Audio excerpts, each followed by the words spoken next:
Welcome back to the C Morning Show with us on C today. We're just getting ahead of ourselves because we wanted to know more, of course. And if we're talking about dreams, and just like when we were a child, nowadays many children have big dreams and want to achieve them someday. Like many children in the Tangerang Regency area, that's where I live. So this makes the story even more special to me. So who mostly want to be athletes, specifically to become reliable footballers someday. However, there are many factors that hinder these children in achieving their goals, such as lack of adequate and access good facilities until financial problems. And luckily, there's an Englishman and his Indonesian wife building a social project to open a free football academy to help marginalized and underprivileged children to achieve their dreams to becoming professional football players. Yes, and the Football Academy was finally born on July 22nd, named Garuda Lions, and officially registered in Football Association of Indonesia, PSSI, as a football academy. So to find out more about the social project and their missions, joining us live in the studio today is Garuda Lions founder, Frank Amadio. Hello, good morning. Hello, good morning. Frank. Good morning to everyone. Good morning. So thank you so much for joining us. You're and thank welcome. you for what you do, because I know that sports is one of the best tools to reach out to kids and help them, gain all of these opportunities that they may or may not have access to. Sure. So first of all, could you tell us more about Garuda Lions and the story behind how you started the project and the objectives? Okay, well, I could speak for hours upon this, so I'll try to keep it short and sweet. Basically, in 2013, my wife and I set up a foundation, a Bank Sampah Foundation, a waste management foundation for a local community in Depok, because there was huge problems there. Yeah. We helped to resolve the problems there and got an employment for the people, and all the money that we made from recycling we pumped back into the local communities to give them like English classes, yoga classes and things like that. And we noticed in the area, I mean, something for me that was a bit shocking, even though I grew up as a street kid in England, was seeing the kids here getting into like drugs, alcohol and stuff like that, and being disrespectful, which is a no-no in Indonesia according to the culture. So we got together with them after a terrible incident where about 10 kids raped one 12-year-old girl. Yeah. And we spoke with them, and they basically were telling us that they felt hopeless because they know that they're born poor, so they're not going to get into a good school, they're not going to get into university, and for sure not get a good job. Yeah. So we decided to build a soccer academy, which would allow them to come 2-3 times a week, to feel part of the community, to have fun, forget about how bad life can be sometimes. And from there, in about 2017, kids started coming to me and saying, but we want to play football, we want to be professional footballers, we want to play for Timnas. And for me, that was a big thing, because usually in the kampungs, they are almost afraid to dream because they don't have money. Everything equates to not having money. And to have these kids not even think about money or not even think how we're going to become footballers, that was a big mind shift to me. So I promised them that I would build a proper football club, professional and academy, and help them, give them an opportunity to become professional footballers. That's nice. Yeah.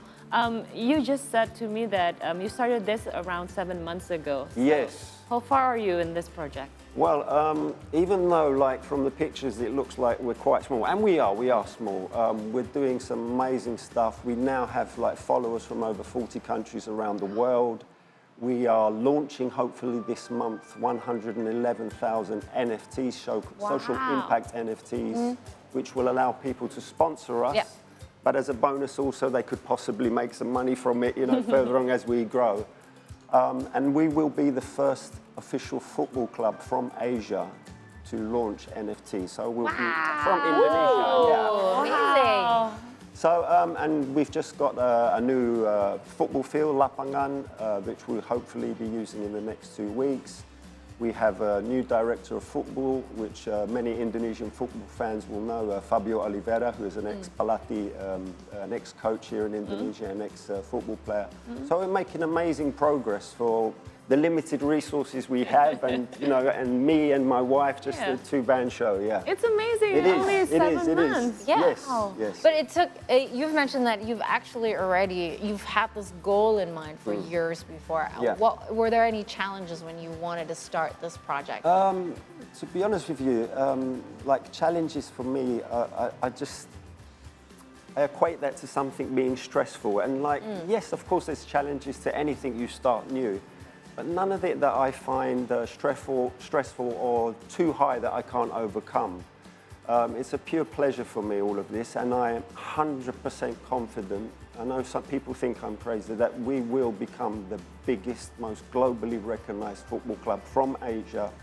And now, for me, the challenges are like today, where you step outside and it's raining like hell and I can't switch it off. So like today's training has to be cancelled and things like that. That for me is the challenge. But apart from everything else, it's pure pleasure. It's not a challenge, really. It's an amazing thing that you're doing. Thank you so much. Thank you. Admirable. Now, we also want to know, if we speak about this underprivileged children, Yeah. I'm curious about the current situation. What are the misconceptions? And maybe you can share with us. Well, look, I'm one of these people that believes poverty should not exist at all.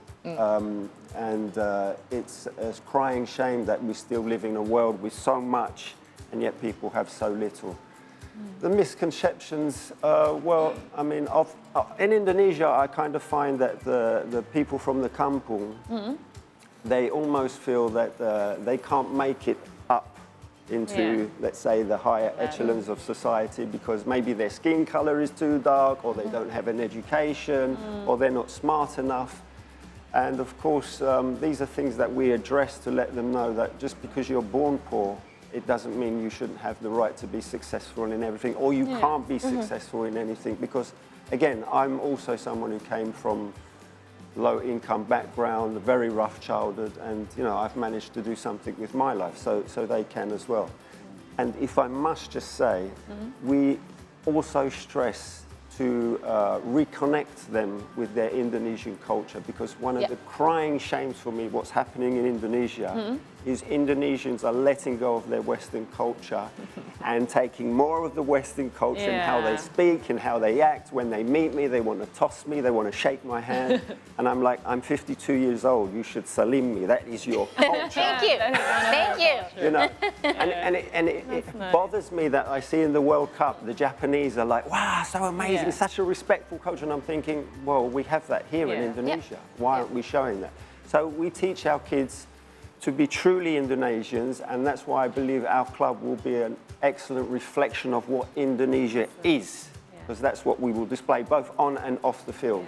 And Frank, I also want to know, do you have any significant story that really touches your heart? Maybe you can share with us. As in what? When you're approaching these kids, what are the things that they told you? Well, like, I mean, there's so many stories and kids coming from hard backgrounds. And actually, we have one kid who's from Afghanistan. He's a refugee here. I know he's not Indonesian, but actually, he's so Indonesian now. He's completely absorbed the language, the culture, and everything.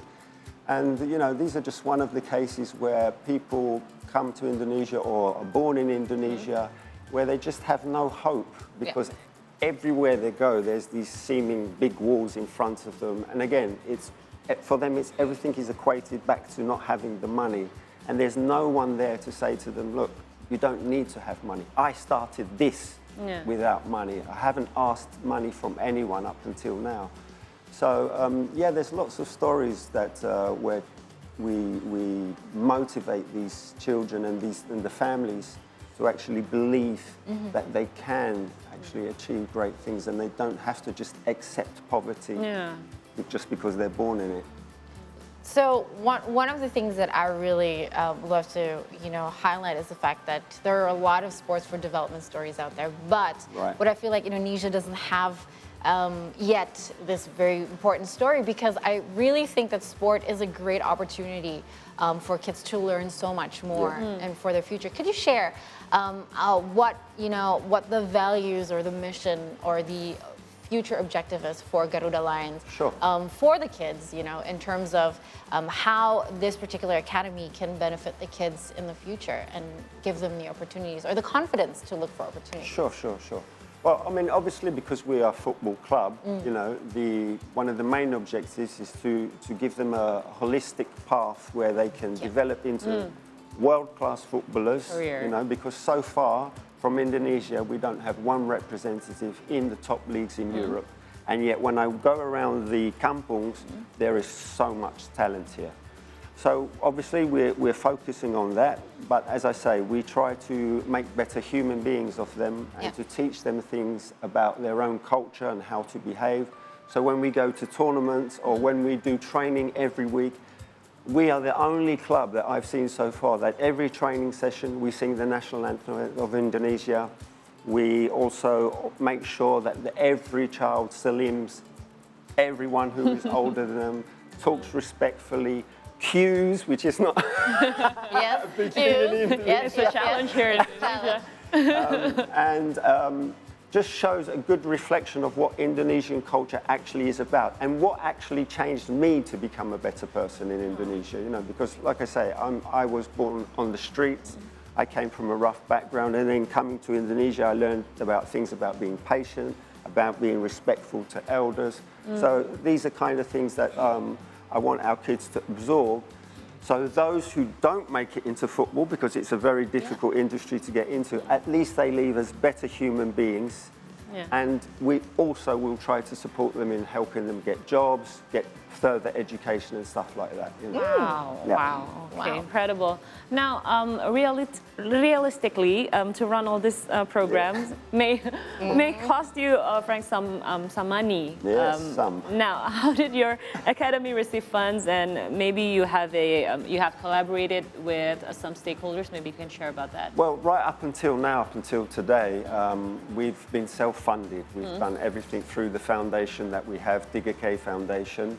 But of course, to go to the next level now, to take it to a serious level, we do need support, and we do need people to invest in us, our corporate companies. But it's very important to me that we find the people that have the same vision as us and same long-term social impact and business impact, because it is a business at the end of the day, and if we don't make it business, no one will be successful from this. So yes, we are reaching out to people, to companies and private individuals, you know, every week now for the last 2 weeks, you know, to amazing. get the money we need. Yeah. The next thing I want to know is to have your academy or football club now registered in PSSI means in the future you're also going to be able to join to tournaments where the children will have opportunities, you know, to interact and perhaps league. So what is in the future for Garuda Lions? Well, like you say, because we are registered, we do next year actually want to enter an adult team into Liga 3 and Liga 3. Nice. Again, for underprivileged adults who haven't made it into football so far and looking for the opportunity. And it's not so much we are doing that to win things or to get promotion. There's none of that pressure. It's just to show the kids that there's a direct route into professional football via Garuda Lions, you know. And of course, we will start entering tournaments now and, showing a good representation of who we are. One question that I forgot to ask was, how many kids are now already in Garuda Lions, and what are the age range? Because that means there's a lot of different age groups for different opportunities for tournaments as well. We have coming now up to 100 kids. Wow. And their ages range from about 5 years old up until about 16, 17 years old. Yeah. Sorry. 100.